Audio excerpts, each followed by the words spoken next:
Hello everyone, welcome to my channel. आज हम हमारा structure of the atom chapter continuously रखेंगे।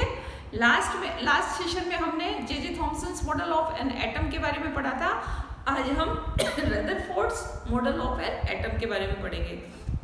इनका पूरा नाम था अर्नेस्ट रदरफोर्ड। इन्हें फादर ऑफ न्यूक्लियर फिजिक्स भी कहा जाता है क्योंकि इन्होंने एटम में न्यूक्लियस को डिस्कवर किया था। इसी के लिए इन्हें 1908 में नोबेल प्राइज भी मिला था।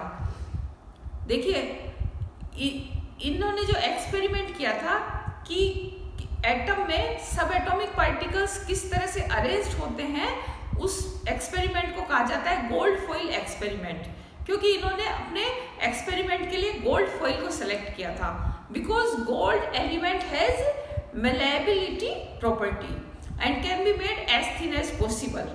तो जब इस गोल्ड फॉइल पे जब अल्फा पार्टिकल्स को स्ट्राइक करवाया, अब आप सोच रहे होंगे कि अल्फा पार्टिकल क्या होता है। Alpha particle doubly charged helium ion होते हैं। जब हीलियम एलिमेंट 2 इलेक्ट्रॉन्स को लूज कर देता है, उससे ही हम अल्फा पार्टिकल कहते हैं और इसका सिंबल होता है He2+ और इसका एटॉमिक मास होता है 4U।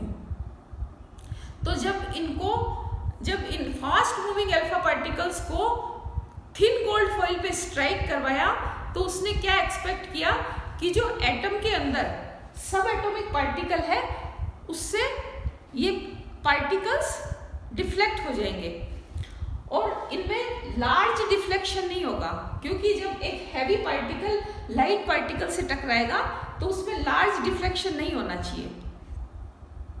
पर उसने क्या ऑब्जर्व किया कि देखिए, यहां मैंने एक गोल्ड एटम का डायग्राम बनाया हुआ है। ये जब अल्फा पार्टिकल इस पे स्ट्राइक करते हैं तो वो क्या देखता है कि most of the particles went straight through the gold foil atom and very few particles deflect at acute angle, mean less than 90 degree पे वो डिफ्लेक्ट हो गए and very small fraction 1 out of 12,000 particles rebound back at 180 degree.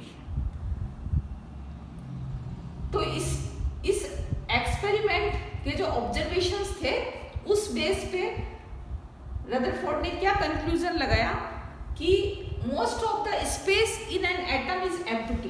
क्योंकि most of the particle क्या है कि gold foil atoms के through pass out हो गए थे, तो इसलिए उसने क्या कंक्लूजन लगाया कि एटम के अंदर बहुत सारी जगह ऐसी है जो कि एम्प्टी है। Very few particles deflect at acute angle. तो उससे रदरफोर्ड ने कंक्लूजन लगाया या गैस किया कि एटम के अंदर पॉजिटिवली चार्ज पार्टिकल्स हैं जो कि एटम के सेंटर में एग्जिस्ट करते हैं। क्योंकि सेम चार्ज ही एक दूसरे को क्या करेगा, रिपल करेगा और यहाँ डिफ्लेक्शन हो रहा है। It mean that positively charge particle यहाँ पे एग्जिस्ट करते हैं। थर्ड जो कंक्लूजन था कि very small fraction of particles rebound at 180 degree. It mean that atom के पूरे एटम का जो मास है और जो पॉजिटिवली चार्ज पार्टिकल्स हैं वो एटम के सेंटर में एग्जिस्ट करते हैं।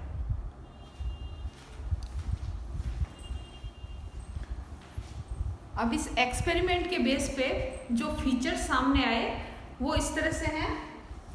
Let's see the features of the model. There is a positively charged center in an atom called the nucleus. Nearly all the mass of an atom resides in the nucleus.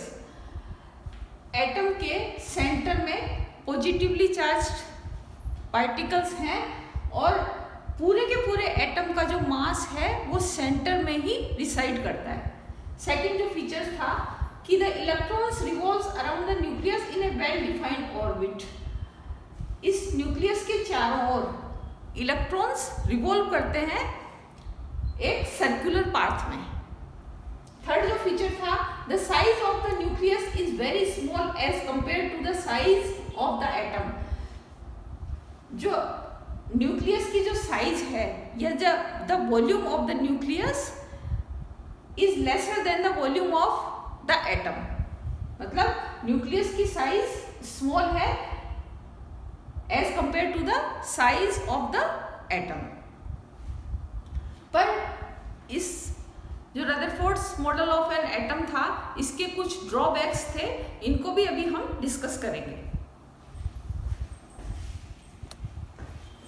Next proceed on limitations of Rutherford's model of an atom.